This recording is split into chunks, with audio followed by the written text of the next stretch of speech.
Again, and welcome back to the Animite Tales podcast. It has been 3 months since we last did any of these. It has been a long time, so thank you very much for everyone who was waiting for more episodes. But we've got Kane and Sam joining with me today.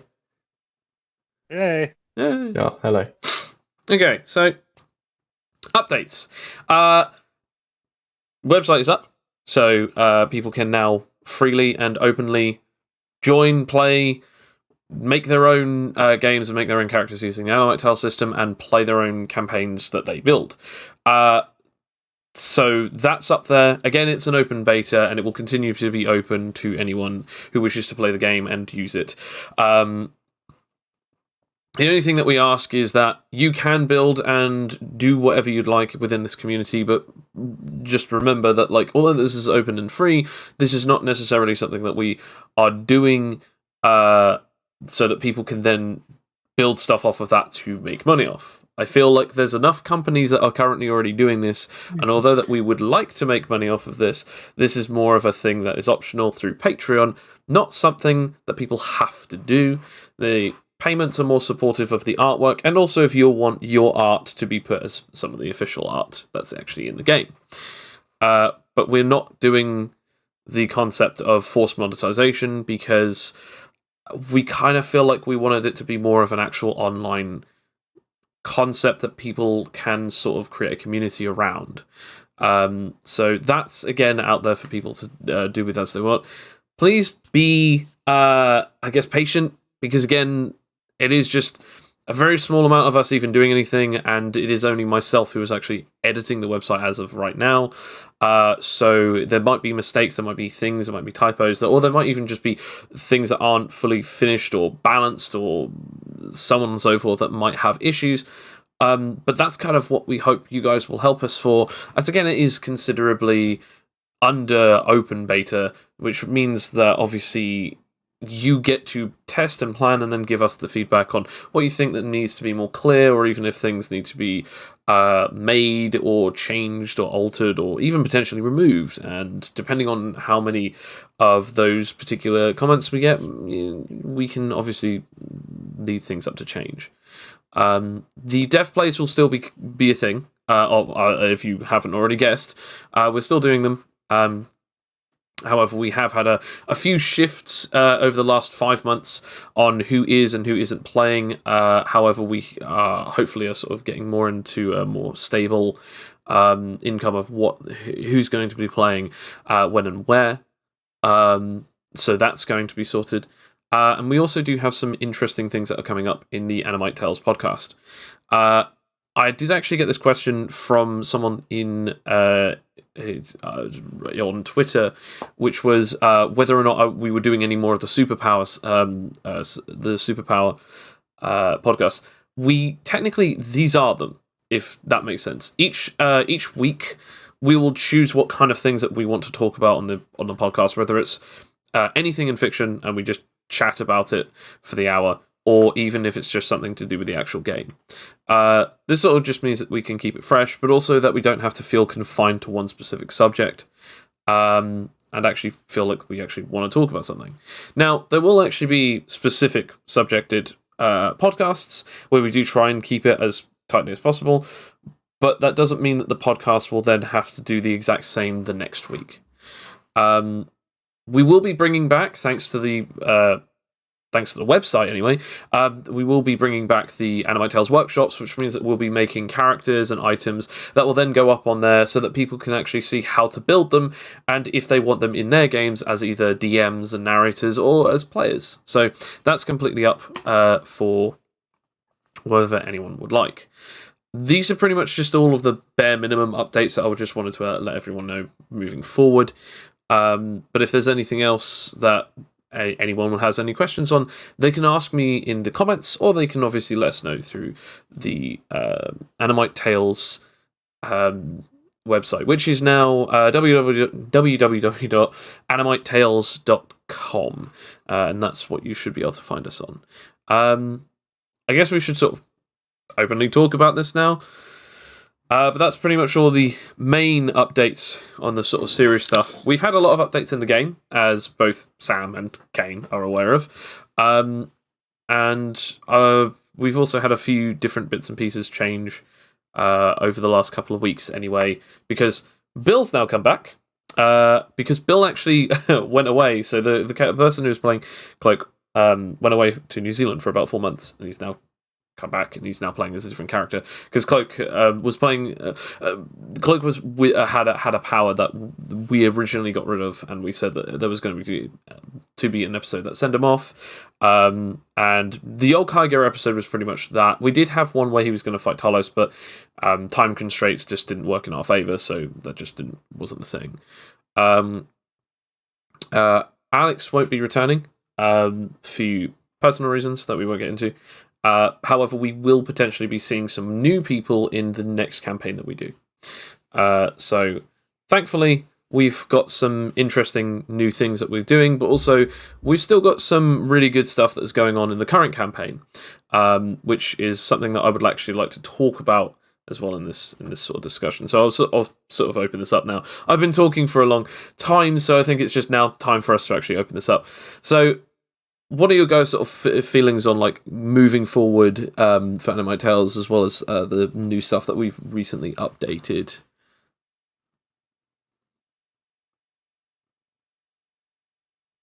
Oh, well, there you go. There's your answer. Yes.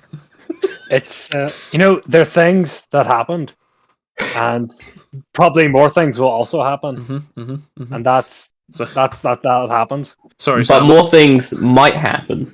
Exactly. Sorry, yeah. Sam. I'll pull the gun away from you. So, what did you actually want to say? I mean, that's kind of it. It's like, oh, instead of this thing happening, it's now this thing. Pretty much. The only thing that's changed is that you've changed the way that the modifiers work for trades. A balancing issue to do with. I mean, that's the only change I can think of. Yes, the balancing issue, and a couple of issues to make humans more viable, because before they were, let's be fair, essentially pointless. They were pretty much like, who would play a human? Why? No one would. Now they at least have, I can understand a reason why someone would play a human. No, because they do have an ability. They do have a good trade system. Kane, would you like to explain what this is? What exactly Sam is saying? Because I can't remember the word for it. I don't know. I kind of want to watch and try and figure it out. It's not Ultimate Mastery. It's the level 6 ability where you got this, Sam. You got modifier.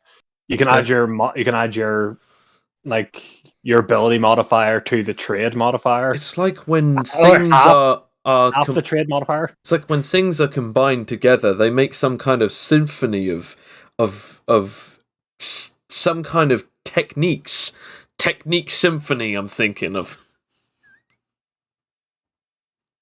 Okay, an ability sonata. Actually, that's also a good synonym for that one as well. I didn't actually realize. It's something like that. It's the thing you get with this. It's the reason why we with SP modifiers are on 15s at the moment. Yes. Yeah. But they've done it so that you add your say you have strength and you were trying to use like a fighting ability, like a fighting trade, like hand-to-hand combat or something, like hand-to-hand or whatever. You can add your strength modifier to, I think, the full amount, to the full trade level modifier if you get this ability. So like you can get a maximum of, I think, like 16. Yeah. Like, which is pretty good. It means, and humans have the benefit of, whereas superhumans and anomalies can only get one of these abilities. Humans are allowed two and can put them in anything. Yes, yeah. So that means that they actually they're more viable in that, they've got hand-to-hand, now they can get plus 15 or 16 to hand-to-hand, which means that's pretty good. Because in a straight fight, humans get maybe 10. Like their maximum would be a trade level 10. Yes, yeah. And And everyone else would be rolling 15s at that point. Because they'd all be using their SP modifiers or have a super stat, which would immediately boost them higher.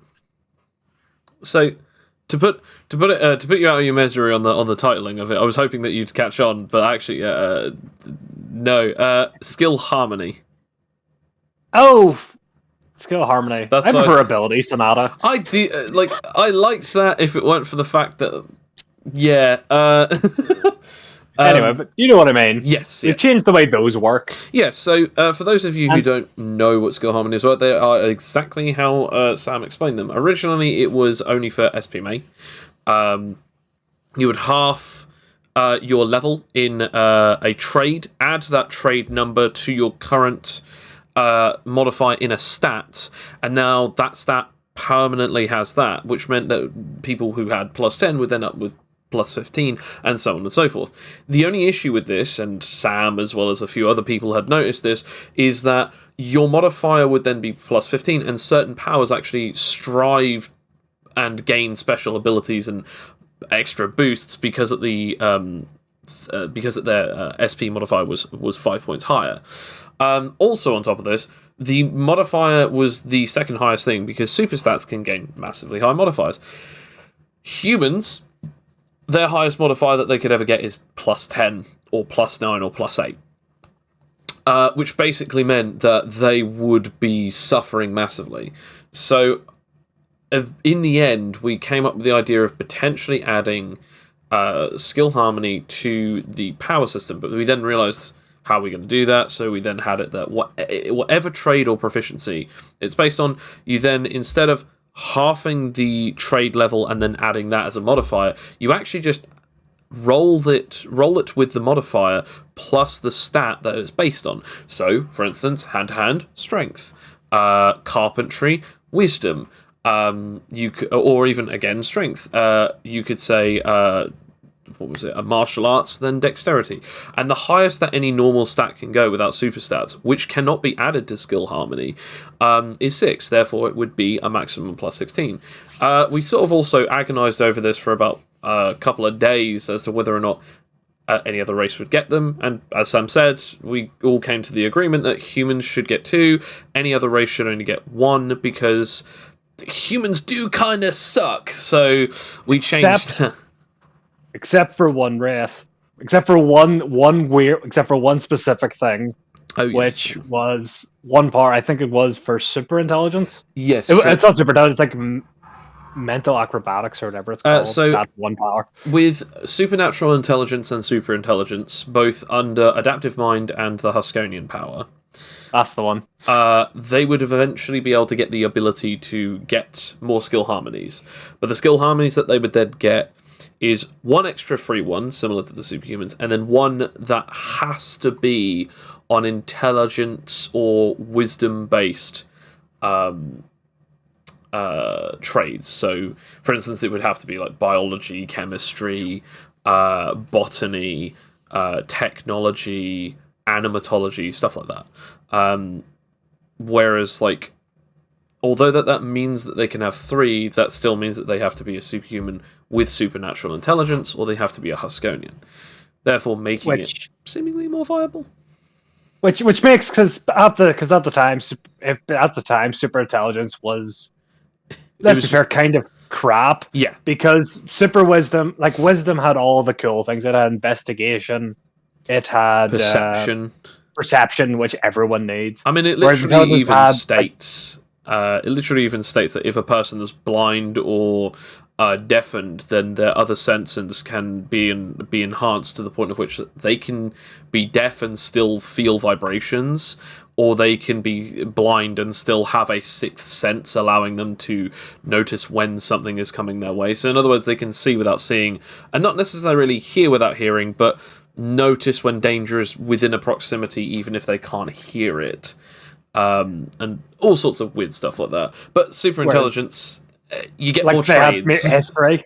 They had like history, and now we're done with trades. We now have a set number of trades you can have either way, or like a set number of trades, but a set number of levels for trades. Thanks to milestones, yeah. So that means that kind of makes that kind of pointless. That I don't say pointless, but it means that having like super intelligence. It doesn't Considering mean you're it doesn't allowed mean one that of you can get two. any more milestones. It doesn't mean that you can Yeah. get any more bonuses. So yeah, all it will mean is that you can get a lot more things at level 4. Which, yeah, that's nice. But as most of you guys are already figuring out, the more stuff that you have, the more cluttered your character sheets are, and that's not necessarily And let's be anything. honest, you'll be using half the stuff you get to level 4 anyway, because level 5 is when you get like tradesperson. Unless Yeah. you mid-max. No, not really. Yeah. Yeah, true. Plus, like, it means like there's actually a decent choice for the ending of that mind power one where you get to choose between super wisdom or super intelligence. Yeah. It means then there's actually a point to choose super intelligence, because before then, I think everyone was just choosing super wisdom because because super wisdom is a very good thing to have. I tried to Where make a super build with intelligence, super intelligence, and it was just super intelligence, and I wasn't having as much fun as I think I could have been. But thanks to the skill harmony thing, I probably would have, in that only regard. However, the one thing that stopped me from having fun with that character is not necessarily that specific thing. That wasn't a help, but my character that I wrote was just very terrible. I did not write that character very well. I made him in the span of a couple of weeks, and I wasn't really thinking on it too much because I was on holiday when I was thinking about it, and I just went, nah, and then I just sort of like went with something in the end. But yeah, so that didn't really help too much. it makes super intelligence a viable stat. Yeah, Because yes, all the other supers are great. Yeah. Except for now intelligence can actually stand above and say, "Hey, look at me, all you peasants! I actually can make everything super now." It is I am. pretty cool. Yeah, I think that's the only change we did. Except I think recent memory. only a few small things that we changed recently. There's that blood transfusion has now been changed and altered in certain ways. So instead of every power having their own specific abilities, and that's that, now there are going to be set abilities from a table, and then each power is going to be able to state how many of those abilities under that table can be chosen. Again, you only have one, so there are 6 so far. But say, for instance, a power might say under blood transfusion, item infused with this blood can have this, or this. So it can have like 1, 2, 5, and 1, 2, 5, and 6. And that's it. It can't have 3 and 4. But 1, 2, 5, and 6 are more based on, like, let's say, for instance, elemental abilities or powers and stuff like that. And so blood transfusion is basically our way of enchantment, where you can infuse a person's blood into a weapon and being able to use it, or an item or something. Originally, you could have, say, for instance, the power of energy beams or pyrokinesis, where you can generate and control fire. You could get, say, for instance, a sword that is infused with your power, and you can now do 1.5 times damage with that sword, as long as you're generating fire through that sword.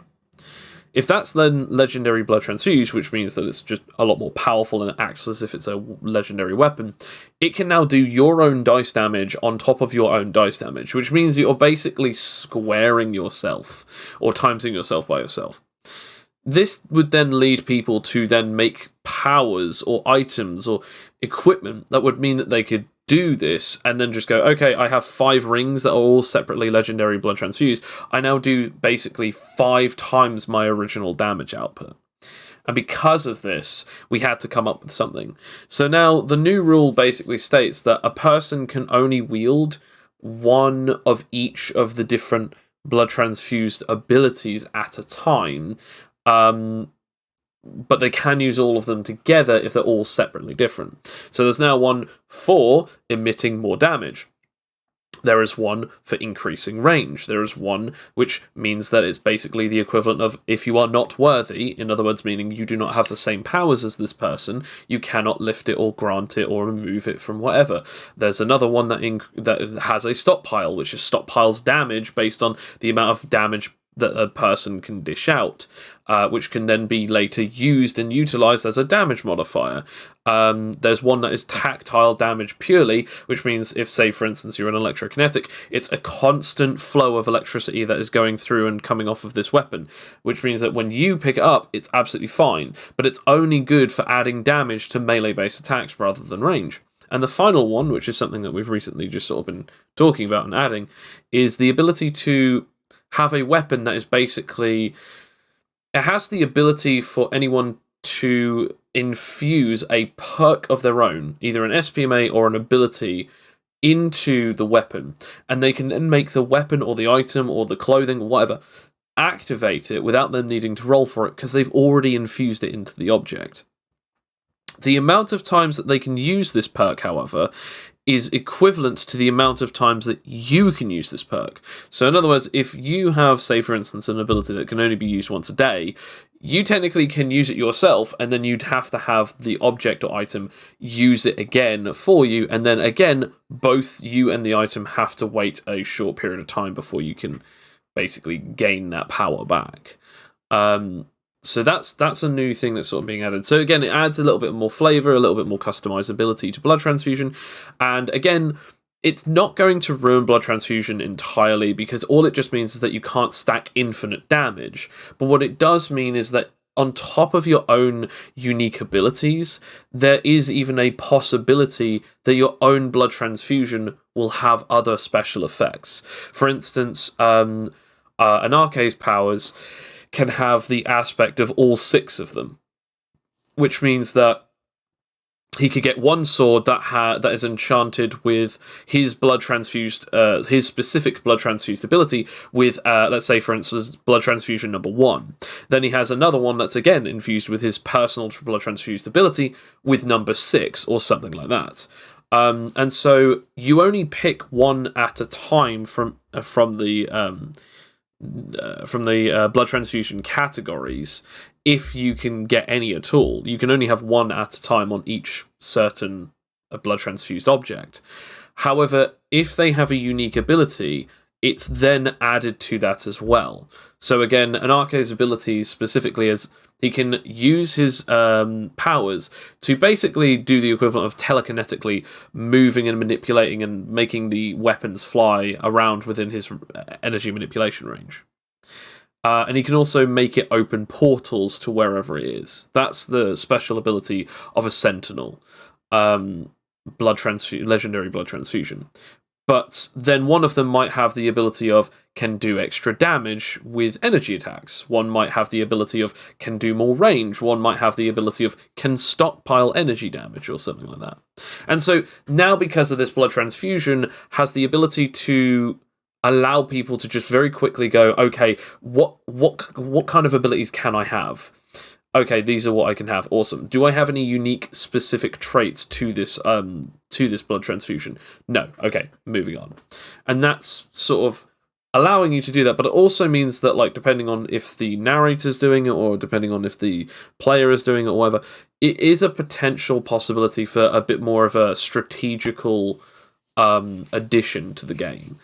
Say, for instance, if you're good with damage, but you really need some extra range or something. Or even that you want to try and be tricksy with the way that your powers work and stuff. So again, that's going to add a little bit more strategy to get to the game and also make it very, very interesting for both players and DMs alike. So that's been added. Other than that, I don't think there's much else other than environmental damage, but I don't really need to talk about that. And bosses have been changed for the 3rd time. Kane, I don't know if you want to explain that. I guess so. Essentially, we've been going around of what are the consequences of, or how does the system work if someone challenges a boss one-on-one. So we're sort of deciding what XP rewards would be, or how their health would change, and this sort of thing. And so we finally came to the decision, basically, from what I remember, that it's basically, if you one-on-one them, it's their original health. Mm-hmm. If it then goes on to another one-on-one, any ailments or injuries will carry on, but their health will reset. And I think if it's 2 or more players fight a boss, it will go to max, and they'll get a bit more of their boss health, I believe, if it's 2 people. It's all their boss health as soon as any more than one person attacks them. Oh, fair enough. Yeah, so which we've decided that the reward is pretty much the same, mostly. Yeah. But yeah, that's pretty much it. Like, those are the things that we've added. I know that this would obviously affect a lot of things if we had done it like a few sessions ago. What with Fletcher fighting Daius Miyamoto, We just wanted to get him killed again. or even technically you fighting against your Kaiga, and also the same thing with the Vault King situation. Where he died again. Yeah, Fletcher seems to be dying a lot more often than anyone else, to be honest. And I wonder why. Yeah, it's crazy. Yeah, the strange thing: the man who keeps running into danger keeps dying. The man who doesn't realize that he could just stop trying to fight to the death, because most people he fights actually don't mind just letting him go down. No, I don't know. It sounds like a skill issue. Yeah. So it's also because that like 1v1 fights are actually a possibility, and I think that it's also quite nice. They still obviously keep their boss abilities, like the special factor of they can't be knocked unconscious until their current health the current health pool is 50% or less, as well as they get special boss abilities based on their threat levels. So one boss ability if they're alpha, all the way up to five boss abilities if they're Zayton. So that's quite nice. It'll change the balance a bit, but it still means that like you won't have to have it as like, okay, I want to 1v1 this because this character fight is between me and him, and it's this whole roleplay aspect of no, I must be the warrior who fights him, and then it's just that thing of yeah, he has 1,000 health, good luck, and you're just like, well, that's almost impossible. It's not definitively impossible, but it's almost impossible that I can beat him. It's just gonna be it's gonna be one of those things like a Dark Souls boss where you just chip away at him, like, by God, you will die with your mile-long health bar. Exactly. That'd be great if the odds are way more in your favor in those instances. Yes. Yeah, like it's like, remember the dragon in Elden Ring? You can just like go behind and just like at the start of the game and just like he doesn't do anything. So just lay there while you chip at his health bar. Oh yeah, the big one in Caelid, yeah. Yeah, that's what it would be like. And some like, oh, I'm immune to fire. Punch. Yeah, it's got to pull out your bleeding weapon. Cut itself down. Little geese's wheel. Pretty much. No, I see that. The other reason that we did it this way as well, because it replenishes in between each fight, even if it's even if it's seconds between in game, is because that we also didn't want it where it was easy to gain, which means that like, okay, mano a mano, this character now has 200 health instead of the 1,000. You fight against him, you get him to 100 health, he takes you down. Someone else goes, well, he's only on 100 left, I'll take him, and then basically gets all the glory. So actually, only ailments and injuries are all the things that stay the same, but the second that a new person replaces the original is then when their health goes back to full. And it keeps doing so infinitely until someone can take them down. However, injuries and ailments will still stack up. So if you want a strategy where eventually the last person fights them basically just, has to get some decent rolls against their con to potentially put them into fatal moments, that's also a possibility that can happen. Just have to hope that you can chip them all the way to 50% health or less.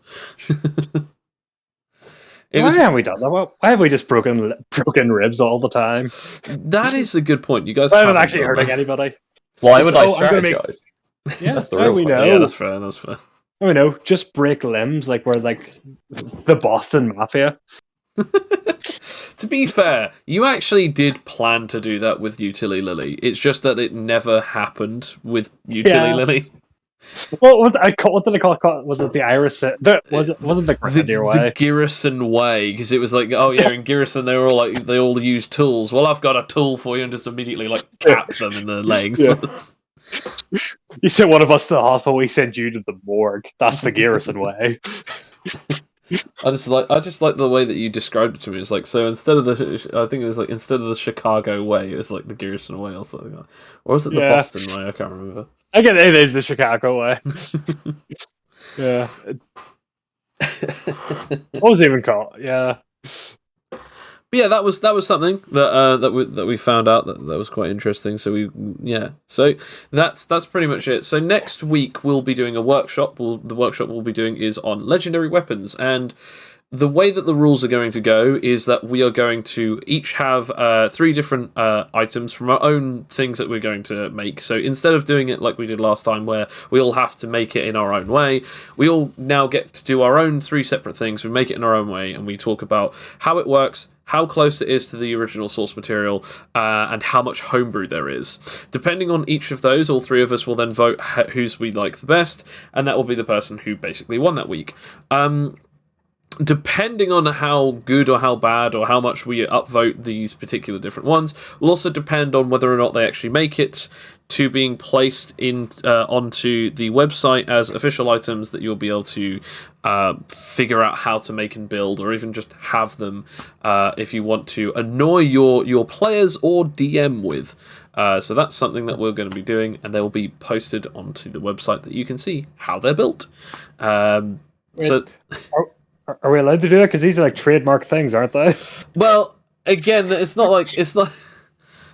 To be fair, it's not like as if we're going to be quite literally building these things and saying, "Oh, this is like the official thing." It's it's a little different, but it's stuff. Just add a spell typo in it. That will be fine. We're not going to be sued, are we?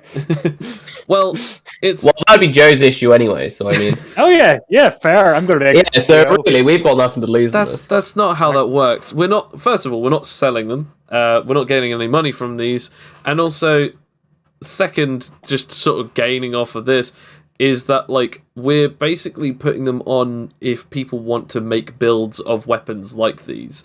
They don't. We can talk about them as if they are, but we could for all means say like this isn't actually we're not the officials on this. These aren't the official created ones. These are just how we feel like this is the closest way that we could build it in our system. That's pretty much it. Yeah, they're legally distinct versions. They're like those off-brand toys you get in like shops. Yeah, it's not the Omnitrix. It's the all tricks. The idea behind this is basically like, as people who want to play tabletop RPGs, what kind of things do we want to take inspiration from when we create these things? Now, again, these are not going to be official Animite Tales things that people will be able to use in the official game in that exact way. They're not actually going to be official items and stuff in our actual game, but we are going to make these for people so that then they can see how you can make stuff using the system.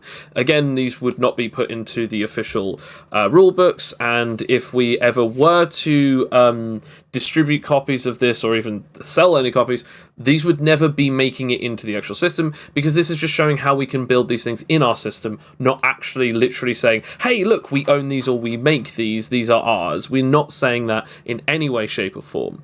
We are just quite literally building these things, showing you how the system can build these things, or build similar things to these if you like these kind of abilities or like these kind of items or even like this kind of character. Which is exactly what we were saying when we first did the workshops with characters, when we did stuff like creating Darth Vader and creating Superman. We stated, this is not us basically saying this is, this, that, and the other. This is just how we would build him as close as possible in our system, and this is how you can make these builds in the game if you would like to make this kind of build. It's the same thing, but with the items. This is how you would make these kind of builds for these items. You hear that, lawyers? You can't sue us for these things. We're not making any money out of it. Therefore, it's okay. Challenge them, Sam. They feed on it. Go for it, lawyers. Do it. Find a way. No. Something.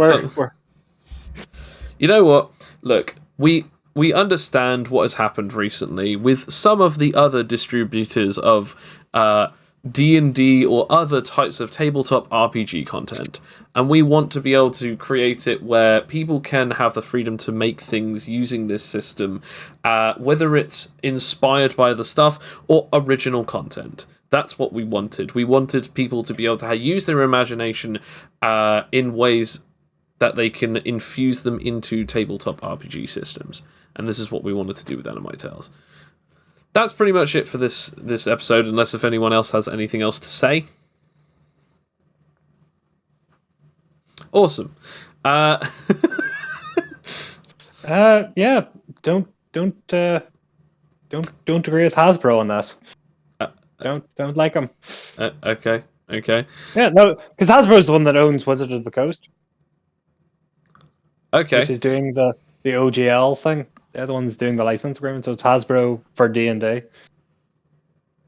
Well, if you want to It's a- listen to any more of these incredibly enticing podcasts, check out Indeed. Animite Tales on YouTube. That's hashtag Animite Tales. Thank you very much for listening, and as always, have a wonderful night. Take care. See you in the future. Wow, it was Unless delayed. pursued. Yeah, well, yeah, true. It's been a while since you said that. Anyway, ciao for now.